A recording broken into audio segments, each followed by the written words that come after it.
Hello, my name is Frida Weisel. I am a tour guide in the Hasidic communities in New York City.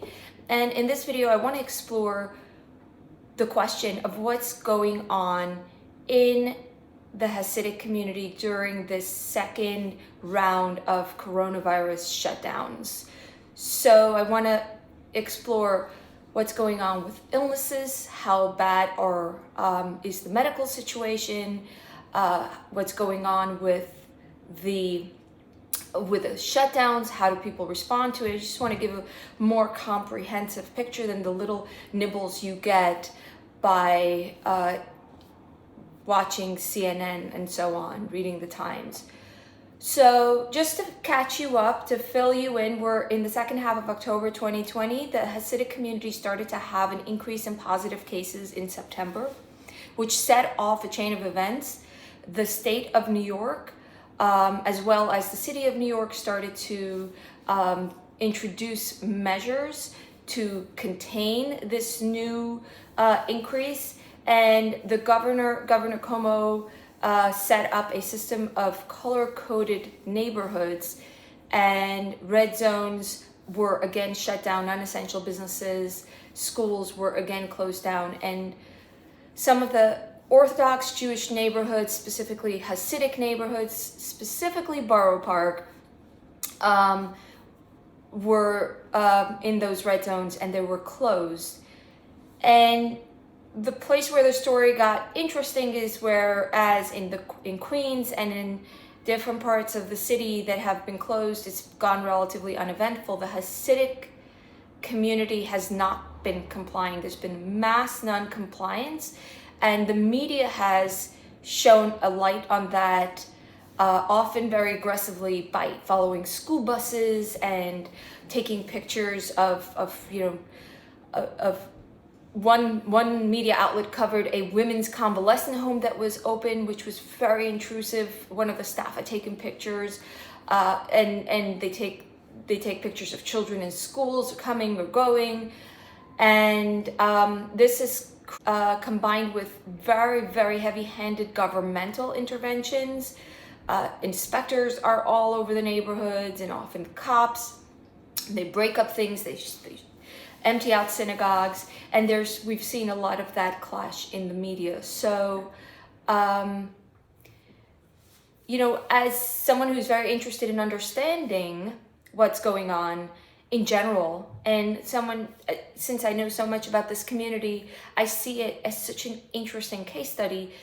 I'm always extremely curious. So what is the full story? And I will tell you, it is extremely difficult for me to parse out the full story. The media, the secular media, is entirely useless.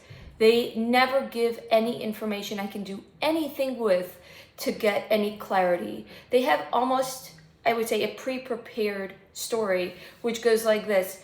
The Orthodox community has been hard hit. Hard hit? Hard hit? Let me see. I click on a link. It leads me to another article that says, the Orthodox community has been hard hit. Oh, click on that. There's an old sage that died. They have 3 reasons that they give for why the Hasidic community is not complying. And it goes like this. The first reason they give is Trump. Everything is Trump. So Trump is the reason why they're not complying, because they are getting misinformation from Trump, and they are conservative. Since they are a very conservative religious community, they are conservative. Therefore, this community is following what Trump is saying, and Trump is saying it's a hoax and he's underplaying the virus. So I don't even know where to begin with how everything is politicized. I told someone in my family that the headline yesterday was in the New York Times, something like, inspired by Trump, Hasidic community pushes back, and they laughed. It's really silly. There is so much sociological complexity in this community. There are so many variables. Trump is the most superficial of them all, but we live in a time in which everything has been reduced to this superficial partisanship. And for some reason, this satiates, this satisfies people. I cannot understand. To me, it raises immediate contradictions. If Trump is the reason, why don't you see in other Trump countries similar non-compliance? It's really not something that stands up to any kind of scrutiny in terms of comparing different parts of different communities, different societies, and their responses. But this is just one of the three reasons the media gives. The second reason the media gives is that the Hasidic community doesn't trust experts. And this really grates on me because experts actually need to gain our trust. And it's a very silly thing to say they don't trust experts. I don't trust experts blindly. You know, I'm involved in the Reddit for the subreddit Lockdown Skeptics, and we hosted an AMA today with Dr. Bhattacharya from Stanford. I can never pronounce his name. And the moderators were on a Zoom call with him, and we were discussing with him this issue that people are expected to trust experts, and he said it should never be a closed door decision. Science doesn't work that way. It's agreeing to disagree. It's hashing out. It's working out complex things. Trusting experts in itself is such a problematic concept. If people don't trust experts, that is on the experts often, who demand trust without earning it.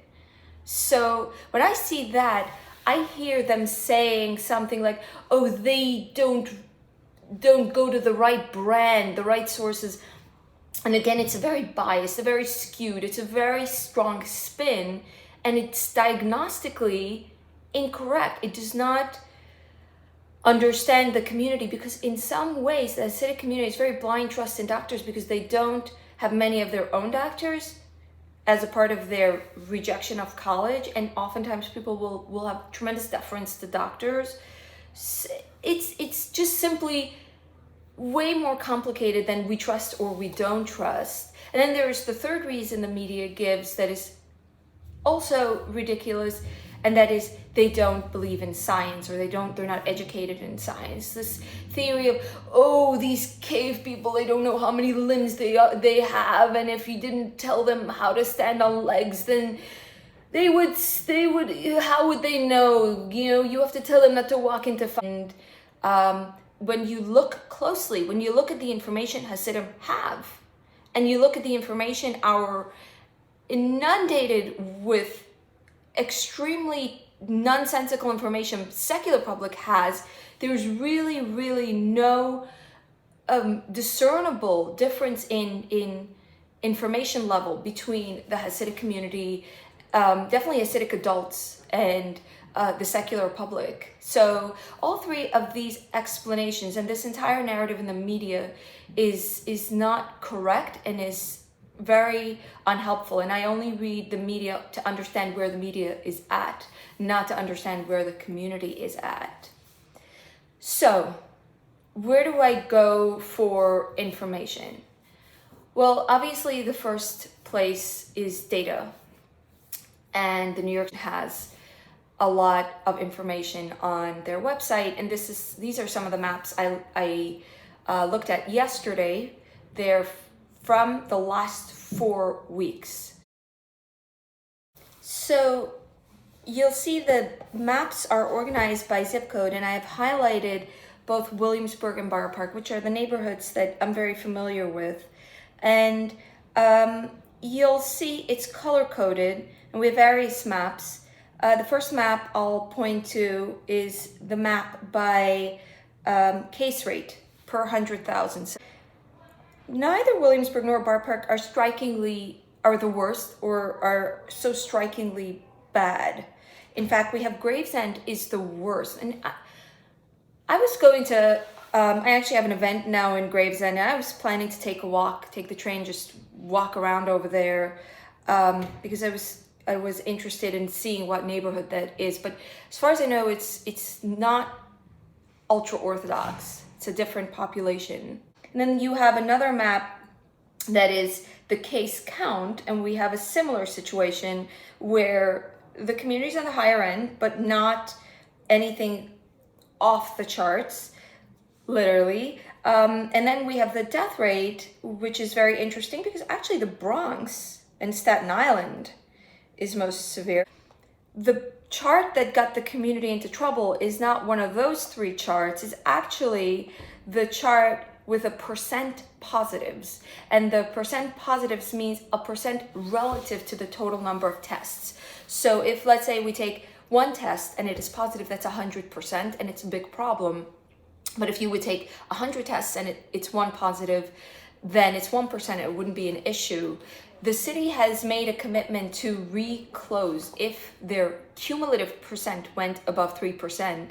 So when the Hasidic community hit 5%, or in other neighborhoods hit 5%, they started to scramble to deal with it so they didn't have to shut everything down. And that's what started to spiral all this action. But the issue with percent positive is it's relative to how many people get tested. And if in the Hasidic community, a lot of people don't need to get tested as much as they do elsewhere, like in my son's school, you have to get tested a lot, then that would affect their percent positive. If only the people who don't feel well get tested, then of course they're going to have a higher percent. In fact, it was very interesting to see, I wrote about this on my blog, that Williamsburg realized that the percent positive is what's getting them in trouble. And before the holiday, they had a testing drive asking people who are 100% healthy to come get tested. So they made sure to get only people who they were fairly certain would get a negative result in order to shift their percentage so that they got out of the red zone. And I don't know how to prove that this action led to their outcome being that they were actually not in the red zone and they're in the orange zone, but it's pretty ingenious, and I would assume that it probably had something to do with it. So this is why the data itself is so partial, because all I see when I look at the maps is that the Hasidic community is it's higher up there, certainly, but that's what seems to be the situation in southern Brooklyn, and it's hardly, there's a huge Russian community, there's Syrian community, there's Syrian Jews who are very different culture, and I don't think the numbers tell us that the Hasidic community has drastically different outcomes than different neighborhoods. I know for a fact, from having walked every day in this pandemic, gone around to snoop out, I know for a fact that the Hasidic community has dealt with a pandemic differently than the rest of New York City. I have seen it. They didn't wear masks. They opened, their shops were busy.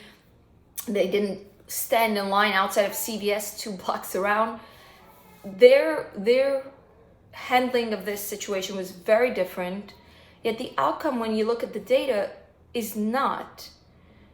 And I don't know if they're not having drastically different outcomes, or if their outcomes are different because of other factors. For instance, they have a very young population that creates a very big benefit that might be cushioning any or part of the fallout of, if there is, of them not complying. And then there is always new things happening that might not show up on the data, and people might not get tested.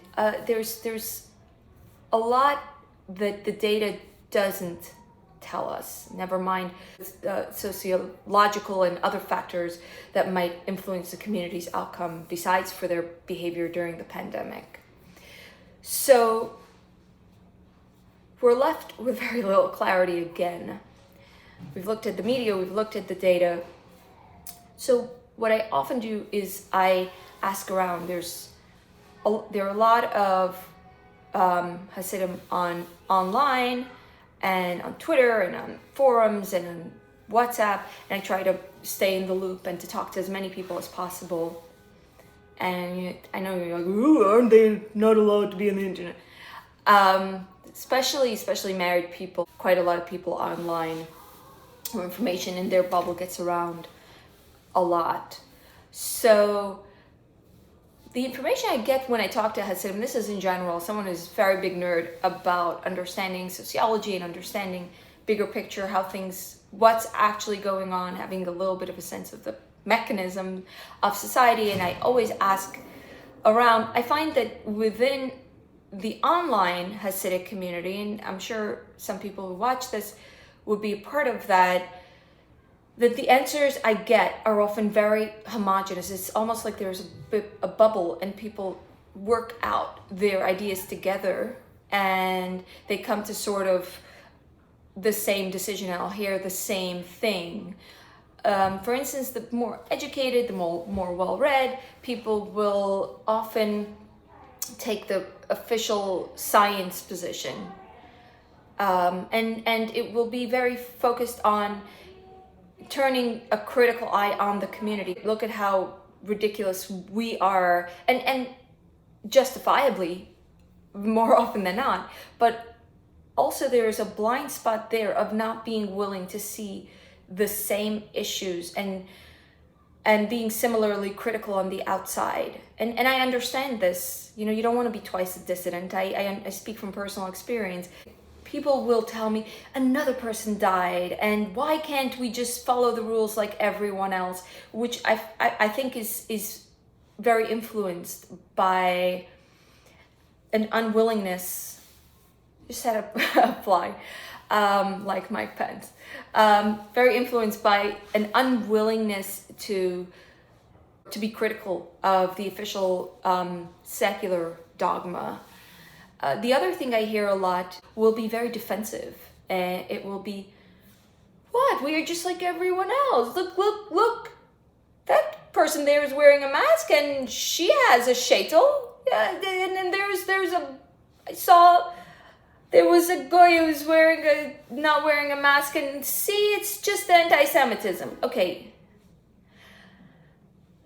Yeah, I have eyes, and I am very, very familiar with the defensiveness of the community and how things are deflected, and it's not true. In fact, kol hakavod, they have my respect. I did another video in which I talked about my position on the lockdown, and I feel very, very strongly for the ways in which we're losing our humanity with the lockdown, and I'm quite proud actually of Hasidim for showing some tenacity, for showing they're not just gonna dehumanize their children like that.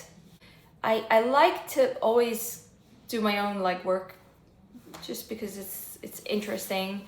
And on Simchas Torah, I went to Bar Park, and I was very surprised after hearing so much about this person sick and that person that everything was open.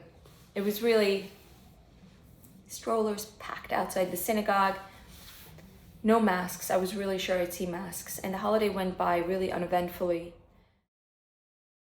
So the feeling I got was there are individuals that are sick, and when you're in such a tight network, then it feels like everyone is sick. I heard that there were in Kiryas Joel, which is a community upstate New York, about 25,000 people. Over the holiday, there were 40 people on oxygen at one point. And there have definitely been some people who, there have been some fatalities. My impression is that there's been a way, but more well managed. There have been less of a rush to vent. People are given oxygen instead. Hatzalah, their private EMS, has been very hands-on and very involved in trying to handle this without handing over too much power to secular authorities. Mostly this affects the older demographic. The young they're really just going on their way. And I heard this from several people. It seems that you're not hearing as many, and maybe this hump is over. I also heard from as many people as I spoke to that those who had it very acutely now didn't have it, or didn't have it severely in the fall. So it seems that there's some kind of buildup of immunity. It gets passed around very quickly. It makes some people very sick, and then and then it seems to settle down. The one thing that is certain is that this community is holding as truth in the same time concern about the virus, while also being more concerned about their ability to go on with life. This is essentially where lockdown skeptics are, and it's something that I think a lot of people in the community are not entirely cognizant, or it's not a conscious place they come to, but it just becomes impossible to keep making these very, very hard limitations on life, and you start to say, I'm willing to take the risk. And you see that very strongly in this community, and it makes a lot of sense because they don't have Zoom and the technologies that make it possible to distract yourself or to do education or schooling online, and also because this community is very, very, very deeply connected to its rituals and its life cycles, and these things are not something you can put off or ignore. You still make weddings, you still have babies, you go on with life. The narrative that we've seen in the public has been a lot of either you believe in the virus, and in that case you follow the rules, or you believe it's a hoax, and in that case you don't follow the rules. So the public will say, well, I see people who don't follow the rules, therefore I conclude that they think it's a hoax.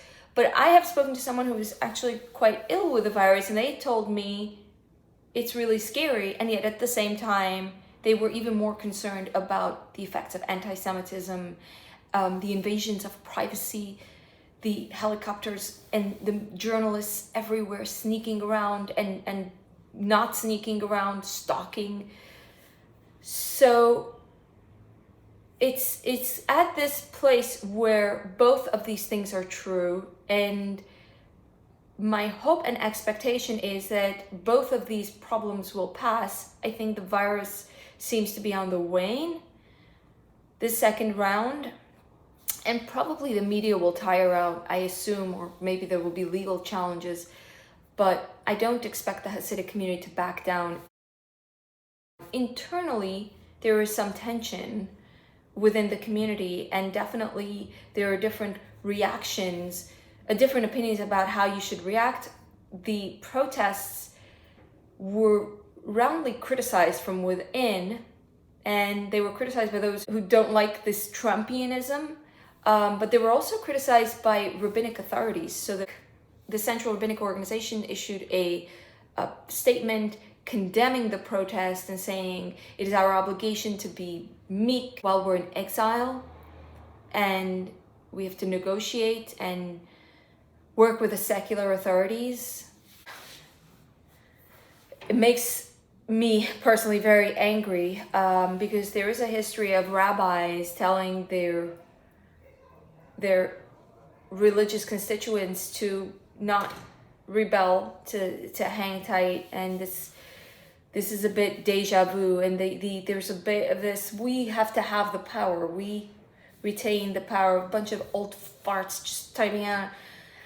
I have to restrain my opinion, but I find that internal power clamping down on the raw passions of people who want to go on with life to be a part of what's happening internally, that you don't, you get mixed messages. You hear rabbis condemning, you hear people protesting, and then you have little tiny schmoigers like this Coram Blue guy running to the media and tattletaling. But essentially there are these different opinions about how the situation should be handled so the community can continue to stay open. But the consensus largely is that the people want to go on with life. It's a question of how to get there to do.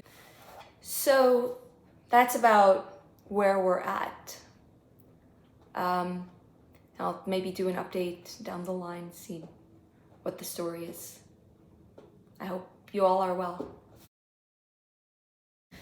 I do want to do a little tikkun tuus, which is a Yiddish expression for a correction, because this is the problem with speaking off the cuff in videos. I was saying in another video that I don't care about the Hasidic community, okay? And they don't care about me.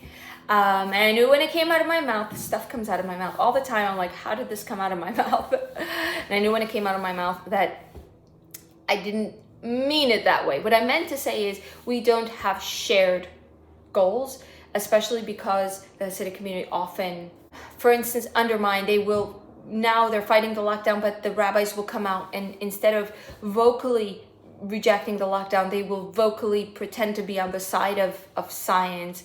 The lack of concern for the global community, the desire to only work for their own interest is what I meant. I didn't mean it in an individual interest. Like, I am interested in issues for ourselves as a community in the city as a whole, and they will often do whatever it takes to protect themselves, even if it means reinforcing problematic ideas for the rest of us. And when I talk about this, I mean the leadership or the system.